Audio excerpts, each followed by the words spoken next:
Ысык Көл облусунун Түп районундагы номер 16 Түгөлбай Сыдыкбеков атындагы Кең суу жалпы орто билим берүү мектебинде өзгөчө форматтагы ценкалуу сабак өткөрүлдү. Көркөм иш-чара кадимки сахналык көргөзүүдөн айырмаланып, көрүүчүлөрдү чыгарманын ичин аралатып, каармандар менен жолугушууга мүмкүнчүлүк жаратты. Бийиктик жана намыс да бирдин символу. Чыңгыз Айтматовдун чыгармаларын сахналаштыруусун өтүп жаткан убагыбыз болчу. Ошого байланыштуу биз азыр өзүбүздүн жаш муундар, жаш таланттар, келечектеги жаш кадрлар десек дагы жаңылышпайбыз, эң мыкты деген чеберчилик менен аткарып, өздөрүнүн таланттарын көрсөтүп кетишти. Ошондой эле бизде бул Чыңгыз Айтматовдун 100 жылдыгына карата ар кандай интеллектуалдык оюндар, жанагындай спорттук иш-чараларды да биз ушул жака кошуп койгонбуз. Керек болсо биздин жамаатыбыз, мектепте мугалимдер жамааты дагы ушул Чыңгыз Айтматовдун 100 жылдыгына карата кеңири масштабтуу чыгармаларды, жанагындай ачык сабактарды өтүп, интеллектуалдык оюндарды программага киргизип өтүп жатышат азыр.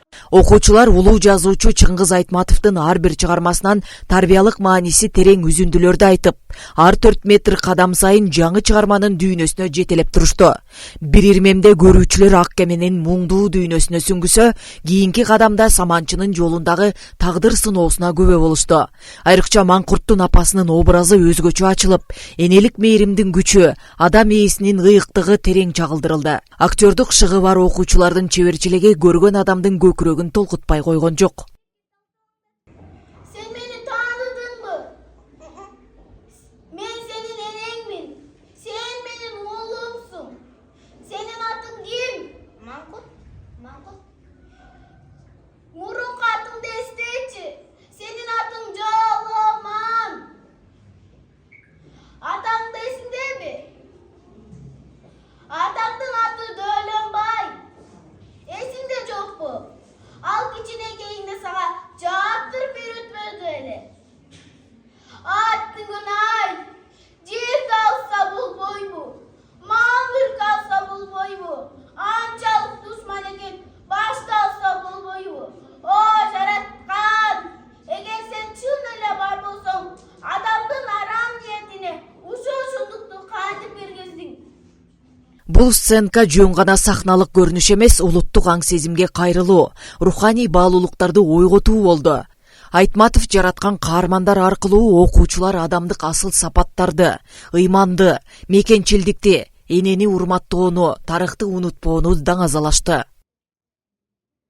Биздин сценкаларда болсо тарбиялык мааниси көп. Чыңгыз Айтматовдун мисалы ак кеме чыгармасы. Анда бул үй бүлөдөгү ушундай жаңжалдын ырык кеткендигин баяндап атат. Бирок ошондон биз болсо мындай болбоштугун, болбоо керек экен, ата башка болуш керек экен, эне башка болуш керек экен, өгөйлөбө керек экен. Жана ошондой эле кичинекей бабанын көңүлүн калтырбоо, кара адамдын көңүлүн калтырбоо экендигин биз жакшы ошонун турмушка болгон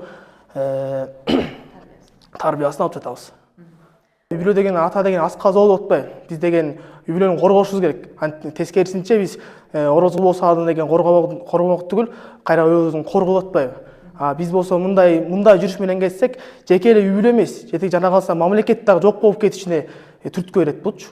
Жана ошондой эле бул орозгулдун эле мындай өзүнүн ак көңүл киши, бирок жанагындай ичкилик да болот ортодочу. Ичкилик дагы жакшы нерсеге апарбастыгын дагы бизге тарбия катары Чыңгыз Айтматов жазып кеткен. Улуу жазуучунун чыгармалары бүгүн да актуалдуу. Анткени анда көтөрүлгөн маселелер, адамдын эс тутуму, руханий боштук, табият менен адамдын байланышы түбөлүктүү темалар. Нуржан Дөөткулова, Батыр Абиев, Ысык Көл жаңылыктар үчүн Түп районунан.